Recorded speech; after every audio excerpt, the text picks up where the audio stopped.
Bureau chief Sunni उलमा council दफा उलमा कौंसिल पाकिस्तान कमालिया के ज़ेर एहतमाम 21 माह रमज़ान मुबारक को यौम शहादत हज़रत मौला अली खलीफुल मुस्लिमीन फ़तह खैबर दामाद मुस्तफ़ा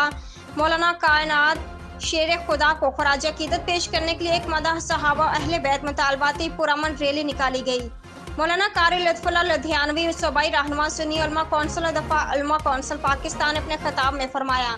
कि आपका दूर दराज से रोज़ा की हालत में यहाँ आने का मकसद हज़रत अली करमुल्लाह खलीफुल मुस्लिमीन फ़तेह खैबर मौला कायनात शेर खुदा की शहादत को खराज अकीदत पेश करना है और मुतालबा है कि 21 माह रमज़ान मुबारक को सरकारी तौर पर छुट्टी की जाए ताकि हम हज़रत अली की बेमिसाल शख्सियत के हर मुकम्मल किरदार बतौर मुनसफ जज तर्ज हुकूमत शजात बहादुरी बतौर सिपह सालार एक बेहतरीन शोहर इंतहाई शफीक बाप और बेशुमार अजमतों को उजागर और खराज अकीदत पेश किया जा सके। इस मौके पर सिटी प्रेस क्लब के वफ़द ने सदर city press club Kamalia Malik मंजूर हुसैन फरीदी वज़ीर के हमरा शिरकत की।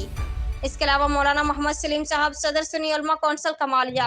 हाफिज आमिर सिटी सदर सुन्नी उलमा कौंसिल कमालिया, मौलाना अजीम, मौलाना अशफाक, कारी हबीबुल्लाह और मौलाना हमदुल्लाह साहब ने भी हज़रत अली शेर खुदा की अज़मत और सीरत बयान फरमाई। सिटी प्रेस क्लब कमालिया के वफ़द के अलावा साबिक नाज़िम राय ज़ियाउल्लाह के तौर पर के अलावा सैकड़ों लोगों ने शिरकत की। इसके बाद एक करारदाद पेश की गई जिसमें हुकूमत वक्त से मुतालबा किया गया कि 21 माह रमज़ान मुबारक को सरकारी छुट्टी का ऐलान किया जाए, जिसके तमाम हाज़रीन ने मुतफ़क्का तौर पर मंजूर किया। इसके बाद जामिया फारूकिया कमालिया में मेहमानों को इंतहाई शानदार अफ्तारी करवाई गई।